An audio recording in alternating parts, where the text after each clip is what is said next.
পরিষ্কার ভাষায় বলে দিয়েছেন স্ত্রীর মোহর আদায় করা ফরজ। লাকাদ আলিমনা মা ফারাদনা আলাইহিম ফি আজওয়াজিহিম। এই আয়াতে আল্লাহ বলেছেন পুরুষের জন্য স্ত্রীদের মোহর আদায় করা নফল না ফরজ? ফরজ। আমি যে 50 লক্ষ টাকা আমার স্ত্রীর বিয়ের মধ্যে মোহর লেখালাম কাবিনে, আমি তো 50 লাখ টাকা পরিশোধ করার সাধ্য, এমনকি এমন মোটা অঙ্কের মোহর জানালে পরিশোধ করার ইচ্ছাও থাকে না।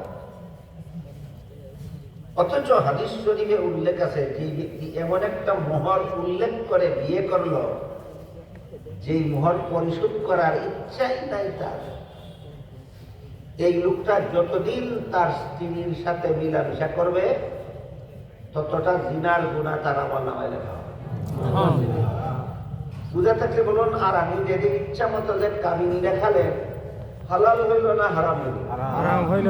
তাহলে সংসারের কাজ মন গড়া মতে করবো না সংসারের কাজগুলিও আলেমদের কথা মতো করতে হবে? শুধু এ পর্যন্তই নয়, এদিকে স্ত্রীর প্রাপ্য যে মোহর পরিশোধ করা ফরজ ছিল, এটা পরিশোধের ইচ্ছেই থাকে না। অপরদিকে স্ত্রীর বাবার কাছ থেকে স্বামীর কোনো টাকা পয়সা ধন সম্পদ আদায় করা হারাম, যেটাকে আমাদের দেশের পরিভাষায় যৌতুক বলা। যৌতুক স্ত্রীর বাবার কাছে স্বামীর প্রাপ্য নয়, চাপের মুখে আদায় করা হয়। বলুন, যা আপনার প্রাপ্য নয় চাপের মুখে আদায় করলে এটা হালাল না হারাম?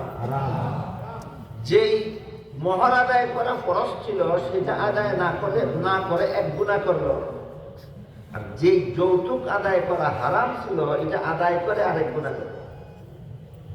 শুধু সংসারের কাজ আলেমদের কথা মতো করবো কেন, এই শয়তানি চিন্তা চেতনা তাকে সংসারের কাজগুলি হারাম উপায়ে করে শয়তান তাকে জাহান্নামের পথে নিয়ে যায়। এজন্য আমাদের বোঝা দরকার, রাসূল যে বললেন তুমি যদি আলেম না হও, আলেমের ছাত্রও না হও, তাহলে আলেমের কথা মতো কাজ কর্মকাণ্ড করো। কোন কোন কাজ আমাদের আলেমদের কথা মতো করতে হবে? এবার কি কথাটা আলোচনা হবে।